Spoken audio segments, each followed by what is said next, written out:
to him. Well, Prior to meeting you, I wanted to at least establish officially that what the Standard newspaper had reported today were in fact official from the police itself. I have never been contacted, nor have my lawyers been contacted with anything to do with the police. And the police are aware because the police had a session where they questioned my aunt in the presence of my lawyers. There's this hashtag, which I'm sure you are aware of, surviving Melville. Has anybody survived you? I think people have survived themselves. And I think the whole spirit behind that was the fact that they felt this was like a smear campaign. This was to damage me, to damage my reputation, to affect me in ways that even if there are no evidences out there based on the accusations, they would have damaged me, my personality, my character, taint my image on social media. Well, have you asked the question, can all those people survive me? Because you have all these people saying that, he wanted to rape me. Thank God I escaped. He wanted to do it. So am I that a weakling to a point that all of them survived me? they all escaped. They all escaped? And nothing happened. And nothing happened? Have you also thought about that? Then don't you think something is actually wrong with me as well? Well, probably you're not as smart or as diligent. That they were smarter, that they could get away, that their line of defense is better than yours. Absolutely. Perhaps. I mean, these are theories that we can all look at. Now, more importantly, I think returning home, do you have a line of defense? Do you believe in your innocence to an extent that you will come back home against all odds and that you would win?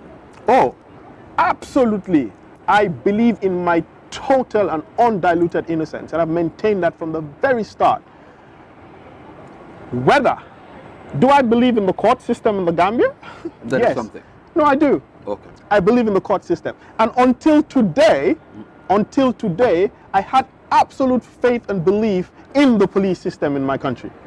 Until today? Until when I saw the newspaper article on the Standard quoting the police PRO. Because in fact, when members of my family would tell me that you can't go back home, Gambia, if they want you, they will get you. If they're out to get you, they will do anything. I said to them, the police of yesteryears is different from the police of today. I said to them, I know colleagues who are lawyers who are in the police. I know people who are smart, who are credible, who are in the police. So I kept telling them that I am going to go back home. And it was on that premise that I wrote that letter that I'm going back home. But if the police can now say that they have a bench warrant for my arrest when I have not been charged formally and the matter has not been brought before a court of law, I don't know how I'm feeling right now and how I think about everything right now. Now we are coming to the end of the interview, but I wanted also for the record to not only talk about what is happening now. I have a feeling that a lot of Gambians do believe in these women. And I tell you, the first time it came out myself, I'm like, Melville? How come? What's this?